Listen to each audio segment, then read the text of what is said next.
Yo, what's up everybody? Selamat datang di Bias Bincang-Bincang ASN.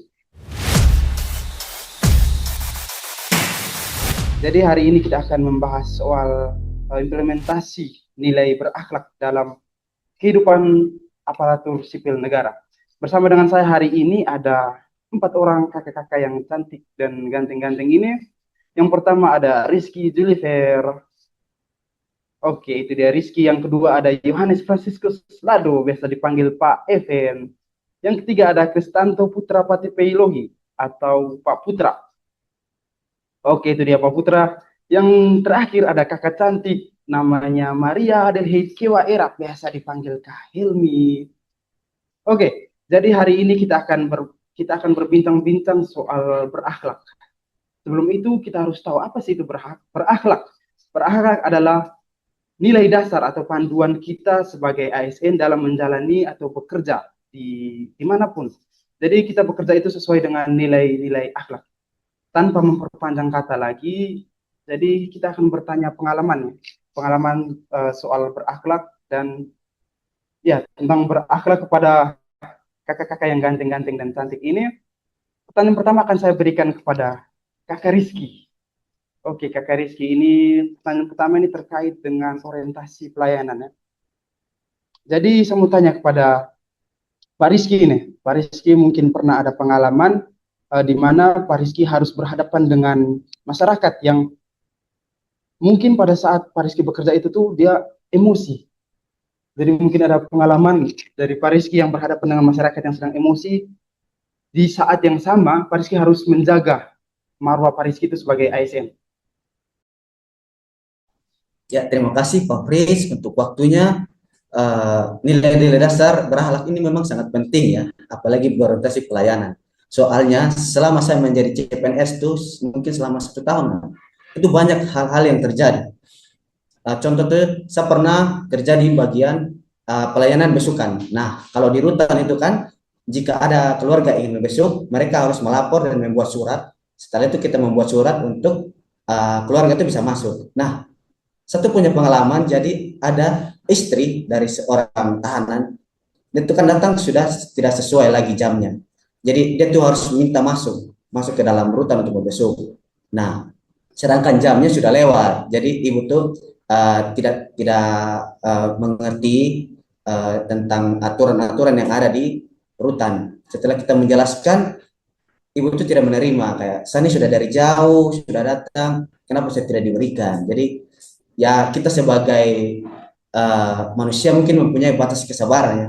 Disitulah nilai-nilai dasar ASN, apalagi berbasis pelayanan sangat penting teman-teman. Jadi ketika kita memberikan arahan, ketika memberikan ini petunjuk dengan baik, mereka juga pasti akan menerima dengan baik. Sekalipun mereka uh, tidak menerima dengan baik, kita harus tetap terus memberikan hal-hal positif dengan ramah, dengan sopan. Jadi ketika mereka sudah mulai mereda, kita bisa lagi omong dengan baik agar mereka bisa mendapati kesepakatan bersama. Nah, akhirnya setelah kita memberitahu, menunjukkan aturan yang ada, ibu itu sudah mulai tenang karena kita berbicara dengan sopan. Situ. Kita berbicara dengan sopan. Jadi ibu sudah mengerti, akhirnya besok dia datang lagi, akhirnya dia datang sesuai dengan itu sih kalau pengalaman saya tentang berorientasi pelayanan. Itu memang sangat-sangat penting, Oke, teman-teman. berarti Oke, berarti Bro Rizky ini bisa jadi Ya memang ya memang agak sangat pusing. Maksudnya kayak datang nih kayak, Pak saya ini kan sudah dari jauh sudah datang kok saya diterima. Ya ibu, permisi ibu karena waktunya terbatas, kita di sini punya SOP. Itu sih ya menguras energi lah. Tapi kita sebagai ASN harus tetap menerapkan eh, nilai-nilai berakhlak sih. oke, berarti Pak Rizky ini bisa jadi apa ya? Role role model model seorang suami yang yang baik. Karena bisa bisa Amin. mem- itu bisa mengontrol mengontrol emosi pada saat pada saat dia berhadapan berhadapan dengan dengan masyarakat yang emosi emosi begitu. begitu ya. Oke, Pak Oke, Pak Rizky. Rizky. Oke, Pak Oke, Pak Rizky. Rizky.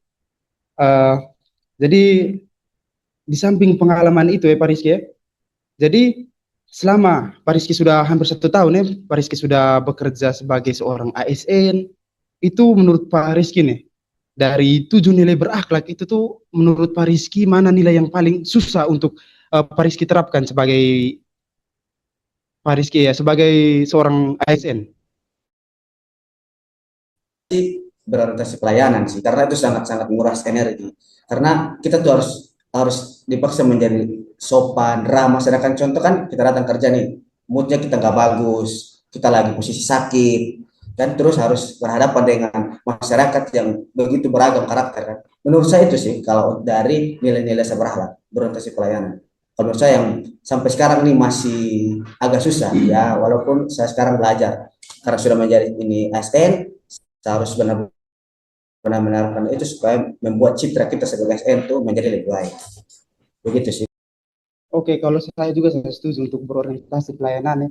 Soalnya kan pasti ada waktu-waktu di mana kita mood juga tidak bagus, terus kita harus berhadapan dengan masyarakat yang mood juga tidak bagus, jadi kita harus menampilkan sisi sisi baik kita, jaga mood kita untuk berhadapan dengan masyarakat-masyarakat yang begitu ya.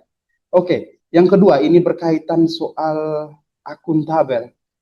Saya mau lemparkan pertanyaan ini kepada Pak Even gandeng sekali di sana. Jadi Pak Even, akuntabilitas itu tuh erat kaitannya dengan kejujuran dan transparansi. Jadi Pak Even ini kan sebagai seorang penjaga tahanan itu pastilah tidak mungkin tidak ada. Pasti ada narapidana atau mungkin tahanan yang yang menawarkan gratifikasi kepada Pak Even untuk mungkin pinjam HP atau mau masuk apa itu. Mungkin Pak Even ada pengalaman yang bisa Pak Even ceritakan kepada kami. Saya beri waktu untuk Pak Even. Baik, terima kasih Pak Fred. Ini pembahasan cukup menarik ya. Hari ini berkenaan langsung dengan pengalaman kita sebagai ASN, khususnya saya sebagai ASN di Rumah Tahanan Kelas 2 Kupang. Saya di sini bekerja di bagian penjaga tahanan dan selalu berkontak langsung dengan warga binaan. Nah, tentu kita sebagai manusia biasa kita punya empati, kita punya simpati. Ketika orang datang kepada kita, ketika warga binaan datang kepada kita, mereka meminta bantuan, seperti mereka ingin menelpon keluarga, tapi tapi jaringan di wartel terganggu, atau mungkin masalah terkait jaringan lainnya. Nah, mereka seringkali datang kepada saya. Namun di saat itulah akuntabilitas saya dipertanyakan. Apakah saya bisa tetap berpegang teguh pada aturan, atau saya harus menuruti nilai rasa kemanusiaan yang ada dalam diri saya. Nah, saat itu tentu integritas saya sebagai seorang penjaga tahanan itu sangat dipertanyakan, dan puji Tuhan beberapa kali saya selalu berhasil melepaskan diri dari itu, dan saya tetap menjaga integritas dalam diri saya dan juga dalam pekerjaan saya. Mungkin demikian pengalaman saya. Oke Pak Even. Jadi saya tangkap maksudnya kita juga ada belas kasihan kepada mereka, walaupun mereka memang seorang pelaku kriminal ya. Hanya yang saya mau tanyakan lagi itu bagaimana cara Pak Even ya, bagaimana cara Pak Even itu tuh bisa menolak gratifikasi. Saya yakin itu pasti yang ditawarkan oleh orang-orang di dalam itu tuh pasti sesuatu yang menggiurkan lah, itu entah itu uang atau mungkin koneksi yang di luar. Saya yakin yang hal-hal seperti itu. Tapi sebagai seorang ASN yang berakhlak, itu bagaimana cara Pak Even agar bisa menahan diri untuk tidak menerima hal-hal tersebut? Nah, salah satu cara saya adalah saya selalu mawas diri, saya selalu sadar akan diri saya sendiri. Saya selalu berpikir bahwa jangan sampai gratifikasi sekecil ini membuat masa depan saya hancur. Itu selalu saya tanamkan dalam diri saya. Jangan sampai hadiah sekecil ini saya terima, namun hal sekecil ini justru akan menjadi permasalahan bagi masa depan saya. Sesuatu yang telah saya kejar, sesuatu yang menjadi cita-cita saya, hancur ketika saya justru mengikuti ego saya untuk menerima hadiah sekecil apapun itu. Demikian Pak Frit. Oke Pak Even. jangan sampai karena uang 50.000 atau rokok sebungkus, Pak Evan pu istri di rumah, atau suara istri belum ah. Belum, belum. Oke, oh belum ya. Jadi jangan sampai karena uang 50.000 tidak jadi nikah lagi. Aduh, biar su. Oke, kita lanjut ke pertanyaan yang ketiga berkaitan dengan nilai kompeten. Saya mau bertanya kepada Pak Putra ya, Pak Putra. Jadi Pak Putra ini sebagai penjaga tahanan di mana Pak Putra bekerja di rutan. Jadi saya yang mau tanya ini, ada tidak pengalaman di mana di dalam rutan itu, di mana skill atau nilai diri dari Pak Putra itu tuh bisa terupgrade, atau ada kegiatan apa mungkin yang di dalam rutan, yang dari rutan itu sediakan untuk mengupgrade nilai dari Pak Putra itu? Baik, terima kasih host untuk waktunya. Jadi beberapa waktu lalu itu ada surat dari BLK sekitar awal tahun lah. Itu tentang kalau bisa dimintalah perwakilan salah satu narapidana untuk mengikuti pelatihan barista. Sudahlah, kami mengutus salah satu warga binaan untuk mengikuti pelatihan selama kurang lebih 2 bulan, cukup intens. Ya setelah dia kembali dari pelatihan itu, kami berdayakan untuk menjadi barista, asimilasikan ke salah satu program pembinaan kami yang di depan rutan. Kami kan punya warkop di depan rutan, jadi dia sebagai barista bisa menerapkan lah skill yang dia dapat di situ. Nah, yang membuat saya melihat ini sebagai peluang itu karena seperti, dia kan sudah pelatihan selama 2 bulan. Kan saya juga beberapa kali ditugaskan untuk mengawal dalam program pembinaan yang berada di depan rutan, di Warkop itu. Jadi sudahlah, daripada saya cuma mengawal, lihat dia kerja, saya juga bagaimana ini? Warga binaan punya skill, tapi saya tidak bisa diam ini. Saya harus belajar juga lah cara pembuatan kopi.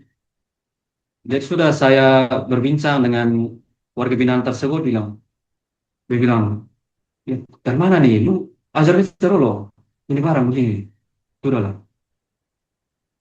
Jadi singkat cerita dia ajar semua segala macam, mulai dari ada beberapa yang saya tangkap itu dari kopi tubruk, French press, V60, dan apa lagi namanya ya, cara buat americano lah. Ternyata saya cukup apa ya, akuilah cara program pembinaan dari BLK itu sampai bisa mendidik cara buat latte art yang baik pada seorang warga binaan yang kita tahu apa ya, benar-benar terbatas di aksesnya dalam hutan ini.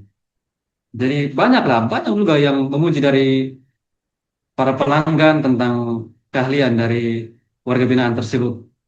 Jadi saya juga apa ya, menurut saya daripada saya mengawal ya sudah saya belajar sedikit, beberapa ilmu masuk lah, walau tidak secara langsung dari mentor ya, masih dari warga binaan. Cukup mengembangkan skill saya sebagai penjaga tahanan. Oke, kita lanjut ke pertanyaan berikutnya. Saya mau lempar kepada Kak Helmi terkait loyalitas. Bicara soal loyalitas ini, saya yakin tidak setiap pribadi orang itu mempunyai jiwa loyal yang tinggi.